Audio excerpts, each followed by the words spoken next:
कि ये लड़का शार्क टैंक जाके आया है, दुकान में बिल काट रहा है, क्यों काट रहा है ना। बहुत सारे लोगों को समझ भी नहीं आ रहा था कि मैं करना क्या चाह रहा हूँ। मैं हमारे यहाँ पे कस्टमर आया, सूट खरीदा, चला गया, उसके बाद सूट अगर उसको पसंद नहीं आया, चाहे महीना हो गया, 1.5 महीना हो गया, 2 महीने हो गया, आप आके एक्सचेंज कर सकते हैं। 1000 के करीब सूट हम डेली बेचते हैं अनस्टिच। 24 से 48 घंटे के अंदर हम सूट स्टिच करके कस्टमर को वापस देंगे उसी स्टोर पे, और सिर्फ 500 रुपए की लागत में।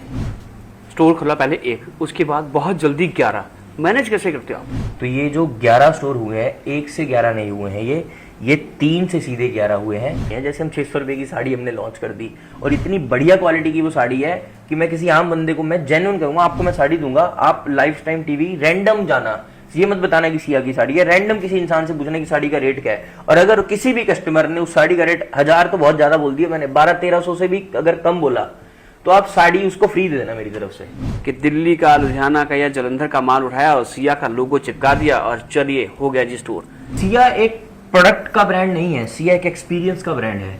तो संस्कार नहीं बदले जा सकते हैं, और सिया संस्कार का ब्रांड है। तो बेला वीटा परफ्यूम्स के जो फाउंडर हैं आकाश आनंद, मेरे मेंटोर भी हैं, वो मेरे बड़े भाई भी हैं, और मेरे सिया में इन्वेस्टर भी हैं।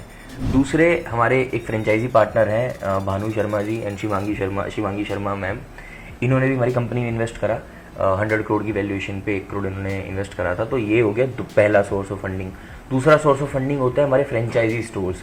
जब भी स्टोर खुलता है तो बॉलीवुड की अदाकारा लता सब्रवाल जी यहाँ पर आती हैं, क्या ये भीड़ इकट्ठा करने के लिए? एक सेलिब्रिटी बुला के अगर आप 200-400 लोगों को इन्वाइट कर सकते हो तो एक बार तो आएंगे, और अगर आपके प्रोडक्ट में दम है, आपकी एक्सपीरियंस में दम है, तो वो बार बार आएंगे।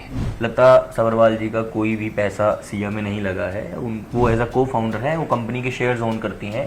अगर मैं नहीं करूंगा तो कौन करेगा, राइट। मैं शार्क टैंक पे जाके आया हूँ, चाहे मेरी मतलब कितनी भी तनख्वाह हो जाए, सैलरी हो जाए, लेकिन मैं घर के पास रहना चाहता हूँ, अपने रूट्स के साथ जुड़ा रहना चाहता हूँ। और जब मैं एक ही लाइन में पहले तो ये कहूँगा कि अगर दीवा नहीं होता तो सिया कभी भी नहीं होता। जो मैं शार्क टैंक जाके आया हूँ, या जो मेरी 4 साल की जर्नी रही है, जो मैंने सीखा है, उस चीज़ को मैं किसी ऐसी चीज़ में लाऊं कि एक वैल्यूएबल चीज़ अपन क्रिएट करें। मेरे यहाँ से कोई सूट ले गया, ऊना से किसी ने सूट लिया, उन्होंने नंगल में जाके किसी को गिफ्ट कर दिया। अब वो नंगल वाले बंदा, उसको पसंद नहीं आया, तो वो नंगल वाला बंदा नंगल के सिया पे एक्सचेंज कर सकता है, राइट। 11 स्टोर्स आपको ये फिजिबिलिटी देते हैं, फ्लेक्सिबिलिटी देते हैं, जैसे शादी की शॉपिंग लोग करते हैं। हम डिजाइनिंग नहीं करते हैं, हम डायरेक्टली मैन्युफैक्चरर्स के साथ, डिजाइनर्स के साथ डायरेक्टली वर्क करते हैं। तो मैंने कहा ना, मेरा फैशन शो का एक्सपीरियंस रहा है, तो हम डिजाइनर से मैं डायरेक्टली टाइप्स में हूँ। दीवा और शार्क टैंक की वजह से मैं मैन्युफैक्चरर्स के साथ डायरेक्ट टाइप्स में हूँ। सिया महिलाओं के लिए तो बहुत कुछ लेकर आ रहा है, लेकिन मेंस और किड्स सेक्शन अभी तक खाली है। लॉन्च करेंगे, बहुत जल्दी करेंगे, किड्स वेयर भी बहुत जल्दी करेंगे, तो इन दोनों पे ऑलरेडी काम चालू है। सो फैब्रिक मेरे ब्लड में है, फैब्रिक मेरे को विरासत में मिला हुआ है, और पापा के रिलेशंस, उनके एक्सपीरियंसेस को, मम्मी के एक्सपीरियंसेस को मैं आई थिंक यूज़ कर सकता था, इसलिए वो बेस्ट डिसीजन था। सिया की फ्रेंचाइजी, पहले तो वही बात है कि सब नहीं ले सकते हैं। We are very picky and choosy with this. Franchisee किन के लिए? फ्रेंचाइजी उनके लिए है जो इस समय अच्छी जॉब कर रहे हैं, उनका खुद का अलग से बिजनेस है। किस तरह से उस आइडिया को बड़ा बनाया जा सकता है, कैसे शार्क टैंक तक लेके जा सकता है, इस तरह के प्लेटफॉर्म तक पहुंचाया जा सकता है। अगर इस तरह में उसको हेल्प चाहिए तो उसके लिए मैं हमेशा तैयार हूँ। मैं ऑलरेडी करता हूँ स्टार्टअप्स को हेल्प, स्टार्टअप्स को हम फंड भी करते हैं। हम बात कर रहे हैं सिया को लॉन्च करने वाले ऊना जिला के युवा अंकुश बड़जात्या की, जो फिलहाल किसी परिचय के मोहताज यहाँ पर बिल्कुल भी नहीं है।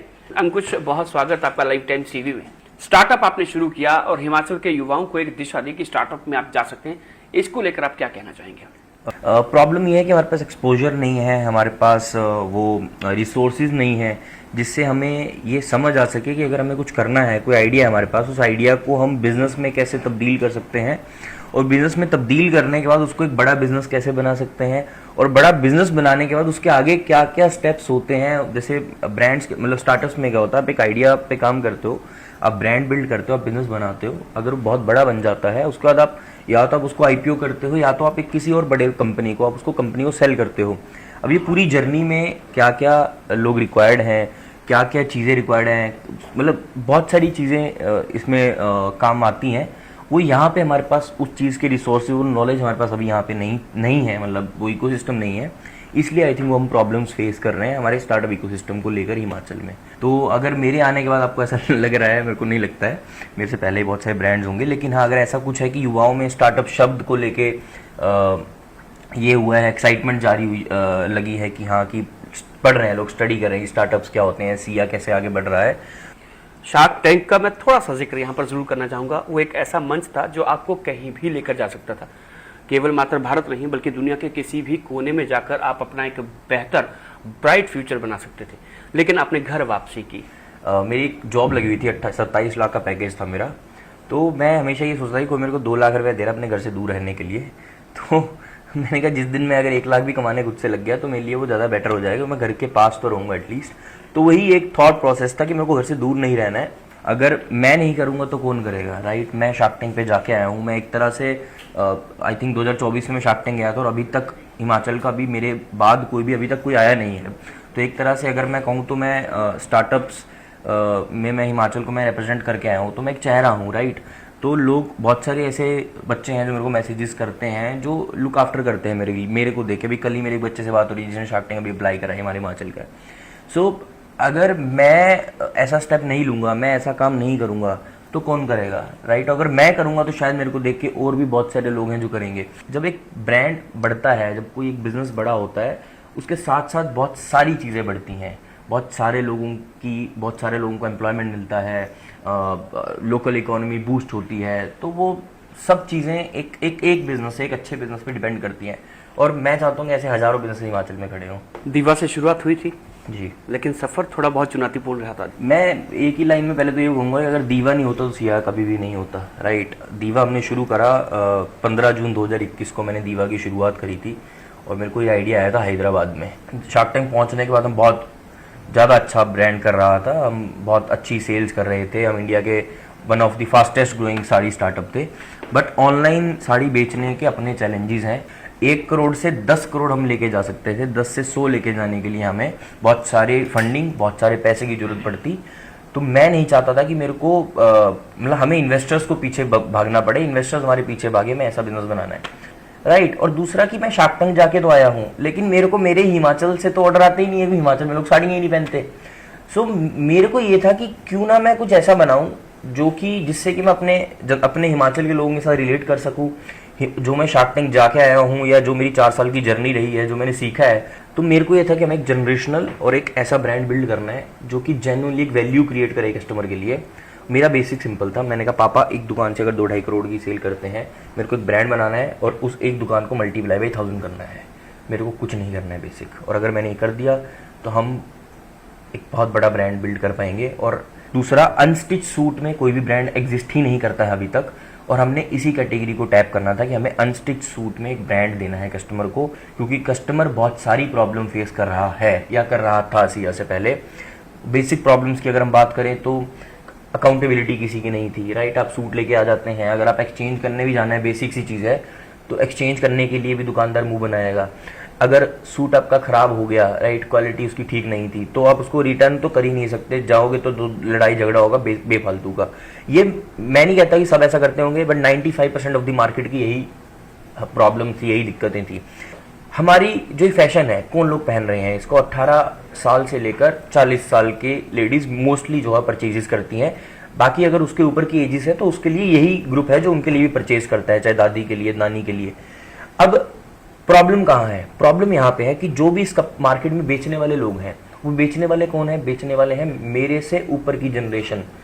30 से 50 साल के जेंट्स ये डिसाइड कर रहे हैं कि 18 से 40 साल की लेडीज क्या पहनेंगी, ठीक है। अब मैं आता हूँ, मेरा बैकग्राउंड ही फैशन का रहा है, मैंने फैशन शोज करे हुए हैं, मेरा बहुत एक्सपोजर रहा है फैशन को लेकर, बहुत सारे लोग जानते हैं मेरे को, राइट। मैं शार्क टैंक में गया तो हमने वहाँ भी फैशन वॉक करी थी साड़ीज को लेके। स्टोर खुला पहले 1, उसके बाद बहुत जल्दी 11, मैनेज कैसे करते हो आप? तो बहुत एक इतनी जल्दी 11 नहीं खुले हैं, पहले एक खुला 23 सितंबर 2025 को, सिया ऊना।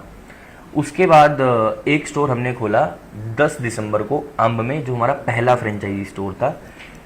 हमने 2 चलाए, हमें दिक्कत समझ आया कि फ्रेंचाइजी में क्या दिक्कत आ रही है, स्टोर में क्या प्रॉब्लम चलती है, क्या चाहिए होता है। उसके बाद हमने तीसरा स्टोर खोला 10 फरवरी को, 14 दिसंबर को हमने खोला था अंब में, 10 फरवरी को हमने खोला नदौन में।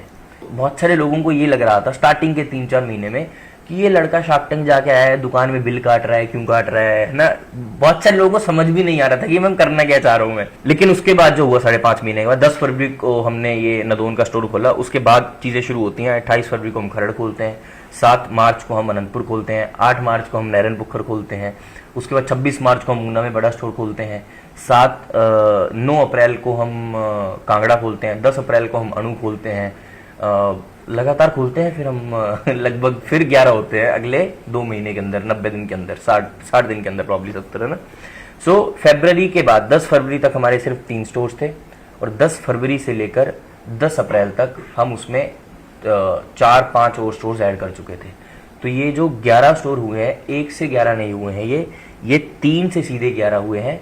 और 3 को समय हमने दिया, उसके बाद हमने मतलब अब हमें जरूरत नहीं है, अब मतलब हम हर महीने ऑन एन एवरेज 3 स्टोर खोल रहे हैं या खोलेंगे मिनिमम। 11 स्टोर्स अभी तक खुल चुके हैं। हिमाचल ही नहीं, पंजाब में भी सिया अपनी धमक यहाँ पर जो दर्ज करा चुका है। अब आगे क्या? तो हमने ऑलरेडी अपना फेज 2 अनाउंस कर दिया है। हम पहले फेज में हमने 6 स्टोर खोले थे, उसके बाद हमने अभी अगले 11 स्टोर ऑलरेडी अनाउंस कर दिए हैं, जिनमें से 3 लॉन्च हो चुके हैं। अभी मतलब आने वाले महीने में हम घुमारवी में स्टोर खोल रहे हैं, हम बंगाणा में, मेरे गांव में, हम होम टाउन में एक स्टोर खोल रहे हैं, हम पालमपुर में स्टोर खोल रहे हैं, बद्दी में स्टोर खोल रहे हैं, दौलतपुर चौक में स्टोर खोल रहे हैं, हमीरपुर मेन बाजार में स्टोर खोल रहे हैं, महरे में खोल रहे हैं, बद्दी में हम खोल रहे हैं। तो ये हमारा अगला फेज़ है, जो हम अगले 60 दिन के अंदर ये स्टोर आपको देखने को मिल जाएंगे। उसके बाद हमारा नेक्स्ट फेज शुरू हो रहा है, जिसमें हम डिस्ट्रिक्ट मंडी, डिस्ट्रिक्ट शिमला, डिस्ट्रिक्ट सोलन, तीनों में हम एक्सपैंड कर रहे हैं। बिलासपुर भी हम 4 डिस्ट्रिक्ट्स में एक्सपैंड कर रहे हैं, that is a next phase. और उसके मतलब ये हिमाचल की बात कर रहा हूँ मैं। पंजाब में हम अब देखेंगे, हमारा जो एक्सपेंशन है सिया का, ऐसे नहीं है कि मतलब अब शायद लोगों को समझ आ चुका, ऐसे नहीं है कि उठ के कहीं भी स्टोर खोल दिया। हम proper chain wise, channel wise हम स्टोर्स खोल रहे हैं। ऊना से शुरू हुए थे, लाइन में अंब की तरफ को गए, उस तरफ को हमने एक लाइन को कवर करा। अब बंगाना की तरफ से बढ़ रहे हैं, उस लाइन को कवर करेंगे। अपन पंजाब में हमने बॉर्डर एरियाज को कवर करा, नंगल, अनंतपुर, खरड़। यहाँ पे आप देखेंगे तो होशियारपुर, अब होशियारपुर से हम आगे मालपुर, जलंधर, इस तरफ को हम बढ़ रहे हैं। यहाँ से हम आगे को मोहाली, चंडीगढ़ की तरफ बढ़ रहे हैं। ज़ारा के इंडिया में सिर्फ 22 स्टोर हैं, ठीक है, बहुत बड़ा ब्रांड है ज़ारा, सिर्फ 22 स्टोर है उनके पूरे इंडिया में, हम ऑलरेडी 11 पे हैं। एक सवाल मेरे मन में अब और भी आ रहा है, स्टोर्स तो खोल दिए, लेकिन स्टोर्स खोलने के लिए पैसा कहाँ से आया? पहला तो आंसर ये है कि जो पहला स्टोर खुला था वो तो मैंने थोड़े से खुद के पैसों से खोला था। उसके बाद क्या है कि हमारे पास सिया में हमें इन्वेस्टर्स मिले हैं, प्लस हम फ्रेंचाइजी मॉडल पे काम करते हैं। तो पहले हम इन्वेस्टर वाले पार्ट पे आते हैं। बेला वीटा परफ्यूम्स का सबने नाम सुना होगा, राइट? तो बेला वीटा परफ्यूम्स के जो फाउंडर हैं आकाश आनंद, मेरे मेंटोर भी हैं, वो मेरे बड़े भाई भी हैं, और मेरे सिया में इन्वेस्टर भी हैं, पहले वो हैं। दूसरे हमारे एक फ्रेंचाइजी पार्टनर हैं भानु शर्मा जी एंड शिवांगी शर्मा मैम, इन्होंने भी हमारी कंपनी में इन्वेस्ट करा। 100 करोड़ की वैल्यूएशन पे 1 करोड़ इन्होंने इन्वेस्ट करा था। तो ये हो गया पहला सोर्स ऑफ फंडिंग। दूसरा सोर्स ऑफ फंडिंग होता है हमारे फ्रेंचाइजी स्टोर्स। तो हम जो एक्सपैंड कर रहे हैं वो फ्रेंचाइजी स्टोर्स के थ्रू एक्सपैंड कर रहे हैं, जिसमें हमारे franchise partner bare minimum 50 lakh का हम एक स्टोर खोलते हैं, फ्लैगशिप। तो 50 लाख वो इन्वेस्ट करते हैं, और बाकी सारा कुछ हम करते हैं, लोकेशन ढूंढने से लेकर स्टोर चलाने तक। कोई कहता है सिया वालों के यहाँ पे जाना है, कोई कहता है सिया ब्रांड का सूट लेना है, कोई कहता है सिया के शोरूम जाना, आप जो मर्जी कहो, आप कुछ भी कहो, लेकिन सिया का नाम मतलब माता रानी की कृपा है। चाहे आप हमारे बारे में पॉजिटिव बात करो, चाहे हमारे बारे में नेगेटिव बात करो, लेकिन अगर आप हमारे बारे में बात कर रहे हो, हमारे लिए यही बहुत बड़ी बात है, क्योंकि बात होगी तभी बात बनेगी, और बातें हो रही हैं इसीलिए बातें बन रही हैं। जब भी स्टोर खुलता है तो बॉलीवुड की अदाकारा लता सब्रवाल जी यहाँ पर आती हैं, क्या ये भीड़ इकट्ठा करने के लिए? वो को फाउंडर है हमारी। जब आप किसी बहुत बड़ी जगह पे आने जा रहे हो, वहां पे लोग आपको क्यों जानेंगे? ऑफ कोर्स मेरा शार्क टैंक का था क्रेज, बट मेरे को ये था कि ये इनफ नहीं होगा, हमें ब्रांड बनाना है। तो ब्रांड बनाने के लिए एस्पिरेशन मेरे से नहीं आएगी, मैं तो वो सूट नहीं पहनूंगा ना। तो वो सूट किसी ऐसे इंसान को हम पहनाएं जिनसे लोग अटैच हो सके, जिसकी पर्सनैलिटी या कैरेक्टर भी ऐसा हो कि जिसपे कभी कोई मतलब जिनको कैरेक्टर भी ऐसा हो, चाहे बॉलीवुड से आए, कि जिनको लोग रिलेट कर सके जिनके साथ, राइट? चाहे आप भीड़ इकट्ठी करना बोल लो, चाहे आप कस्टमर से रिलेशन बोल लो, जो भी कस्टमर सिया पे आते हैं वो इसलिए नहीं आते हैं कि इसको लता सब्रवाल चला रही हैं या अंकुश चला रहा है, वो एक दिन आएंगी। जो बार बार जो लोग आते हैं वो आते हैं हमारे एक्सपीरियंस के लिए, जो हमारी सेल्स टीम है या हमारी प्रोडक्ट्स हैं या हमारी प्राइसिंग्स हैं, उस चीज़ के लिए कस्टमर बार बार रिपीट आता है। और अगर मान लो हम पहले दिन भीड़ जुटा रहे हैं, हम इसीलिए जुटा रहे हैं ना कि हमारी वैरायटी और डिज़ाइन ज़्यादा लोगों तक पहुँचे, कोई गलत बात भी नहीं है इसमें। मैं तो सबको बोलूंगा कि भाई आप भी अपने लॉन्चेस पे सेलिब्रिटीज को बुलाओ, क्योंकि अच्छा नहीं लगता है अगर आप पहले दिन ओपनिंग कर रहे हो फिर 8-10 लोग आए हों। आप 40 लाख का खर्चा अपने बिजनेस पे कर दिया है और उस पूरे बाजार को नहीं पता कि आपने 40 लाख का खर्चा कर दिया है। अब 2 लाख और लगा के एक सेलिब्रिटी बुला के अगर आप 200-400 लोगों को इन्वाइट कर सकते हो तो वो एक बार तो आएंगे, और अगर आपके प्रोडक्ट में दम है, आपकी एक्सपीरियंस में दम है, तो वो बार बार आएंगे। उसमें कपड़े की क्वालिटी से लेकर डिजाइनिंग को लेकर सारी चीजें, डिजाइनिंग तक सारी चीजें आप लोग खुद मैनेज करते हैं। ये कैसे पॉसिबल होती है सारी चीजें? हम डिजाइनिंग नहीं करते हैं, हम डायरेक्टली मैन्युफैक्चरर्स के साथ, डिजाइनर्स के साथ डायरेक्टली वर्क करते हैं। आपने हमारे फैशन शोज देखे होंगे जिसमें हम डिजाइनर साड़ीज या डिजाइनर सूट्स को इंट्रोड्यूस करते हैं। हम बिकॉज मैंने कहा ना मेरा फैशन शो का एक्सपीरियंस रहा है, तो हम डिजाइनर से मैं डायरेक्टली टाइप्स में हूँ। दीवा और शार्क टैंक की वजह से मैं मैन्युफैक्चरर्स के साथ डायरेक्ट टाइप्स में हूँ। तो बहुत सारी ऐसी जगह जहां पर बहुत सारे लोग नहीं पहुंच सकते, वहां पे थोड़ा थोड़ा हम पहुंच जाते हैं। ये एक्यूमिन का डिफरेंस है। शायद मैं ये कह सकता हूँ कि शायद मेरे थोड़ा सा जो मेरे को एक्सपीरियंस है फैशन शोज का या कलर्स का या एस्थेटिक्स का या ओकेजन्स का, वो थोड़ा सा मेरे को यहाँ पे बेनिफिट देता है इस चीज में, एंड उसी बेनिफिट को हम यूज करते हैं। और अब तो 11 स्टोर्स है तो हम इतनी चीजें एक्सपेरिमेंट कर सकते हैं कि उसका हिसाब ही कोई नहीं है। जैसे हम 600 रुपए की साड़ी हमने लॉन्च कर दी और इतनी बढ़िया क्वालिटी की वो साड़ी है कि मैं किसी आम बंदे को, मैं जेन्युइन कहूंगा, आपको मैं साड़ी दूंगा, आप लाइफ टाइम टीवी रैंडम जाना, ये मत बताना कि सिया की साड़ी है, रैंडम किसी इंसान से पूछना कि साड़ी का रेट क्या है। और अगर किसी भी कस्टमर ने उस साड़ी का रेट 1000 तो बहुत ज्यादा बोल दिया, मैंने 1200-1300 से भी अगर कम बोला तो आप साड़ी उसको फ्री दे देना मेरी तरफ से। लोकल लेडीज को आपने यहाँ पर जो एक मंच दिया है, क्या कारण उसका मानते हैं? मेरा स्टार्टिंग से ये रहा है कि मेरे को मैंने आपको बताया कि मैं वापस आऊँ तो इसलिए आया था ना कि मेरे को यहाँ पे कुछ करना है, और विमेन एम्प्लॉइज और विमेन्स को एम्प्लॉयमेंट देना, विमेन को एम्प्लॉयमेंट देना, यही मेरा कॉज था। क्योंकि मेरे से नहीं हो जाता लड़कों के साथ काम, ठीक है। औरतें, विमेन, गर्ल्स, हम इनको खुद ट्रेन करते हैं, इनको सेल सिखाते हैं, इनको कल्चर सिखाते हैं कि हमारा जो कल्चर है, और ये उस कल्चर को बहुत जल्दी अडेप्ट करती हैं। दूसरा, हम जिस कैटेगरी में हमारे पास विमेन कस्टमर आते हैं, विमेन को विमेन अंडरस्टैंड बहुत अच्छे से करती हैं। अगर बेचने की बात है, कपड़े की बात है, वो समझ जाती है कि इनको किस तरह का प्रोडक्ट चाहिए और वो उस तरह का प्रोडक्ट उनको दिखाने में सक्षम रहती हैं। कि दिल्ली का, लुधियाना का या जलंधर का माल उठाया और सिया का लोगो चिपका दिया और चलिए हो गया जी स्टोर। शार्क टाइम में भी कहा था, मैं डायरेक्टली मैन्युफैक्चरर डिजाइनर के टाइप्स हैं मेरे, और हम वहीं से माल आते हैं और वहीं से उसको उस परफेक्ट डिजाइन, बेस्ट डिजाइन ढूंढ के आपके लिए लेके आते हैं। दूसरी चीज है कि माल लेते हैं कि मैं दिल्ली, लुधियाना, जो भी आपने नाम लिया, वहां से माल लेके आता हूँ, टैग लगा के बेचता हूँ। बहुत आसान चीज है, राइट, बहुत आसान चीज है। आप भी करिए, मैं तो चाहूंगा कि और लोग करें और ब्रांड बनाएं। सब लोग यही करते हैं। पहली चीज, मैं सिया की बात नहीं करूंगा, हम जो करते हैं हम बताते भी नहीं हम क्या करते हैं, सब लोग यही करते हैं। सिया इसलिए नहीं बना है क्योंकि सिया कोई प्रोडक्ट बहुत अलग बेच रहा है। सिया इसलिए सिया नहीं बना है कि सिया के रेट कोई दुनिया से बहुत कम है, नहीं। लेकिन फिर भी लोग सिया क्यों आ रहे हैं, उसका सबसे बड़ा कारण है एक्सपीरियंस। जो एक्सपीरियंस, सिया एक प्रोडक्ट का ब्रांड नहीं है, सिया एक एक्सपीरियंस का ब्रांड है। जब आप एक बार सिया, आप एक एप्पल और एक एंड्रॉइड की बात कर लीजिए। आपने मान लो एक एप्पल का फोन एक बार यूज कर लिया, आप एप्पल से एंड्रॉइड में आप शिफ्ट नहीं हो सकते। उसका कारण ये नहीं है कि एप्पल में फोन करते हैं तो कुछ अलग बचता है, ठीक है। वो इसका कारण है कि जो एप्पल एक्सपीरियंस आपको प्रोवाइड करता है वो एंड्रॉइड नहीं प्रोवाइड कर पाता है।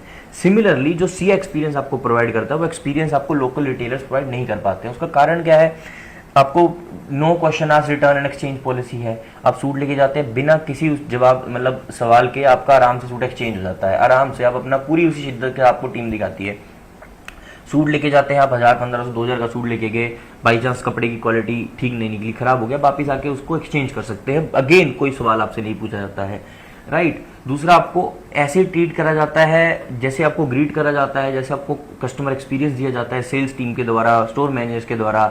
एक पर्सनलाइजेशन, एक अपनापन फील कराया जाता है, वो बहुत रेयर है बीट करना।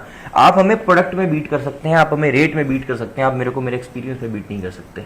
सिया को कोई खोलना चाहता है, कोई उसका फ्रेंचाइज लेना चाहता है, कोई स्टोर यहाँ पर नया खोलना चाहता है, उसके लिए क्या फॉर्मेलिटीज यहाँ पर तय की गई हैं कंपनी की तरफ से? सिया की फ्रेंचाइजी, पहले तो वही बात है कि सब नहीं ले सकते हैं। We are very picky and choosy with this. तो सिया की स्टोर खोलने के 2 कैटेगरीज हैं, एक है फ्लैगशिप स्टोर, एक है mega store. Flagship store 50 lakh से शुरू होता है, मेगा स्टोर 1 करोड़ से शुरू होता है। फ्रेंचाइजी का काम है, आपका काम है, आपने एक बार फंड्स इन्वेस्ट करें, हमने एग्रीमेंट करा, हम स्टोर लोकेशन ढूंढेंगे आपके लिए, वो कहीं भी हो सकती है। हमें पता है कि कहाँ पे हमारे लिए मार्केट ज़्यादा अच्छी है, वहाँ पे स्टोर खोलेंगे। उसको आपके लिए सब चीज़ हम मैनेज करेंगे, उसको डे टू डे ऑपरेट करेंगे, चलाएंगे। आपको डेली लाइव सेल रिपोर्ट, हमारा डैशबोर्ड है लाइव, उसमें आपको सेल्स दिखती है, प्रॉफिट्स दिखते हैं। हर मंथ एंड पे टोटल प्रॉफिट कैलकुलेट होता है। कंपनी अपनी बेसिक एक मिनिमल रॉयल्टी लेके बाकी सारा प्रॉफिट आपको डिस्बर्स कर देती है। बहुत सिंपल प्रोसेस है, आप कहीं भी बैठ के इसको चला सकते हैं।